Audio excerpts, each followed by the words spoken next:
فرمائے گا کہ جو مذاکرات کی پہلی 2 نشستیں ہوئی تھیں اس وقت بظاہر لگ رہا تھا کہ دونوں جانب سے بڑے کھلے دل کے ساتھ بات چیت ہو رہی ہے، لیکن اس تیسری نشست سے پہلے ہم نے دیکھا کہ بڑے بیانات دونوں طرف سے دیے جاتے رہے اور ماحول کافی کشیدہ رہا۔ آپ کے خیال میں یہ عارضی تھا یا واقعی بیک اینڈ کے اوپر یہ کشیدگی موجود تھی؟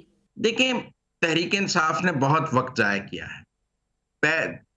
جب ان مذاکراتی کمیٹی بنی، حکومت نے جواب میں بنانے میں 8-10 دن لے لیے، اس کے بعد پہلے دور میں ہی ان کو کہا گیا کہ آپ اپنے تحریری مطالبات دے دیں۔ مجھے سمجھ نہیں آئی، وہیں پر ایک کاغذ پر لکھ کر تحریک انصاف کو اپنے مطالبات دے دینے چاہیے تھے۔ پھر 10 دن کا وقت لے لیا، پھر دوسرے دور میں بھی تحریری نہیں دیے مطالبات اور وقت لے لیا، پھر بیچ میں کہتے رہے ہم نے تحریری نہیں دینے ہیں، اور اب تیسرے دور میں تحریری مطالبات دیے ہیں۔ لہذا آج تک تو وقت تحریک انصاف نے ضائع کیا ہے میری نظر میں، کیونکہ یہ تحریری مطالبات انہیں پہلی نشست میں وہیں بیٹھ کر دے دینے چاہیے تھے کہ یہ ہمارے مطالبات ہیں۔ اب جواب میں حکومت جو ہے اس کو اپنا وقت لینا ہے، لیکن ہم سب کو اندازہ تھا کہ تحریک انصاف کو 20 جنوری کا انتظار ہے۔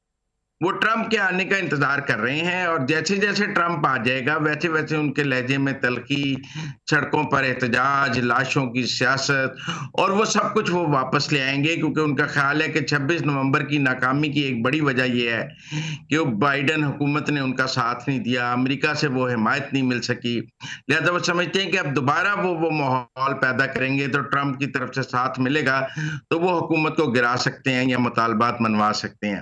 اس لیے مجھے یہ پہلے ہی اندازہ تھا کہ ٹرمپ جیسے جیسے ان کا آنا قریب آئے گا، پاکستان کی سیاسی تلخی دوبارہ بڑھ جائے گی۔ 20 جنوری سے بڑی امیدیں وابستہ کی ہوئی ہیں پاکستان تحریک انصاف نے۔ آپ کو لگتا ہے کہ نئے امریکی صدر ٹرمپ کے عہدہ اپنا سنبھالنے کے بعد کیا واقعی کوئی بہت فرق پڑنے والا ہے اس وقت کی حکومت کو بھی اور پاکستان تحریک انصاف کو بھی؟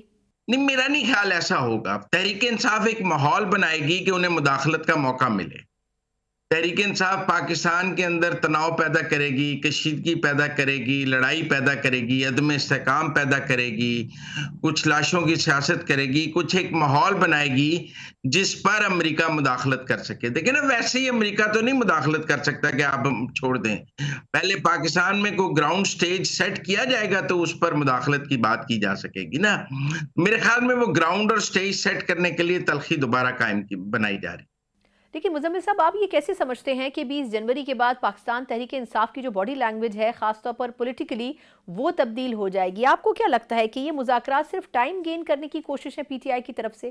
جی، یقیناً فہرست تو دینی چاہیے نا۔ وہ سمجھتے ہیں کہ ان کے یہ لوگ ناجائز طور پر قید ہیں، وہ ان کی فہرست دے دیں۔ پی ٹی آئی کو فہرست دینے میں کیا پرابلم ہے؟ یہ تو ایسی ہی ہے جیسے پہلے کہہ رہے تھے کہ ہم نے مطالبات تحریری طور پر نہیں دینے اور اب دے دیے ہیں، تو فہرست بھی دے دیں، اس میں ایسی کون سی بات ہے؟ حکومت جواب میں بتا دے گی کہ کس بندے پر کتنے مقدمے ہیں اور اسے کون سی عدالت رہا کر سکتی ہے، اس کی ضمانت کہاں سے ہونی ہے، آپ اس عدالت میں جا کر رجوع کریں۔ لیکن مجھے فروری جو ہے پاکستان میں سیاسی تلخی کا مہینہ لگتا ہے۔ بڑا امپورٹنٹ ڈے ہے۔ 190 ملین پاؤنڈ کیس کے حوالے سے 3 مرتبہ اس کا فیصلہ مؤخر کیا گیا۔ آپ کو لگتا ہے کہ اس کی بھی کوئی وجوہات ہو سکتی ہیں؟ اور آیا خان صاحب کو کتنی سزا سنائی جائے گی؟ کیونکہ بظاہر تو یہ مشکل لگ رہا ہے کہ ان کو سزا نہیں ہوگی۔ آپ کتنی سخت سزا ایکسپیکٹ کر رہے ہیں؟ جی، میرے خیال میں فیصلہ سنا دیا جائے گا اور سزا بھی ہوگی۔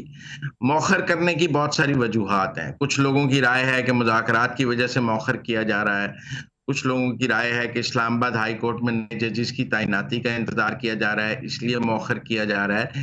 لیکن دونوں وجوہات ہو سکتی ہیں۔ آپ اسلام آباد ہائی کورٹ میں نئے ججز کی تعیناتی کا بھی انتظار کر سکتے ہیں، کیونکہ اسلام آباد ہائی کورٹ کا جو ماحول ہے وہ تو سب کے سامنے ہے کہ وہاں 6 ججز جو ہیں وہ بالکل ایک طرف ہیں۔ آپ کوئی بھی سزا نیچے سے کرا لیں وہ اوپر سے ختم کر دیتے ہیں، تو وہاں نئے ججز کی 4 نئے جج تعینات ہونے ہیں، ان کا بھی انتظار ہو سکتا ہے، اور مذاکرات کا بھی ہوگا کہ یہ تلخی نہ پیدا ہو، لہذا کچھ دن ڈیلے کر لیا جائے۔ دونوں باتیں ہو سکتی ہیں، لیکن مجھے لگتا ہے سزا ہوگی، اور اگر کسی کا خیال ہے کہ سزا نہیں ہو رہی تو میں شاید اس سے متفق نہیں۔ آخر میں یہ فرمائے گا کہ حکومت اور پاکستان تحریک انصاف کے مذاکرات کے حوالے سے آپ کیا سمجھتے ہیں کہ اگر یہ ڈائیلاگ کامیاب نہیں ہوتے تو اس کا پاکستان کی پولیٹیکل اور اکنامک سچویشن پر کتنا منفی اثر پڑ سکتا ہے؟ دیکھیں، اب تحریک انصاف کے ساتھ تو اس ملک کو جینا اور مرنا ہے نا۔ آپ تحریک انصاف کو پاکستان کی سیاست سے نکال تو نہیں سکتے، اور ان کا انداز سیاست یہی ہے کہ وہ دھرنے کرتے ہیں، مارچ کرتے ہیں، اکانومی کو جیم کرتے ہیں، آئی ایم ایف کو خط لکھتے ہیں، یو ایس کانگریس سے قرارداد کراتے ہیں، آئی ایم ایف کے باہر دھرنے دیتے ہیں. تو یہ سب کام ان کے انداز سیاست میں موجود ہیں، اور ان کے ساتھ ہی پاکستان کو جینا ہے. تو وہ اگر آگے حالات خراب کریں گے تو پاکستان کو اور حکومت کو اس کے ساتھ جینا ہے، اور ہمیں اس سے نپٹنا ہے.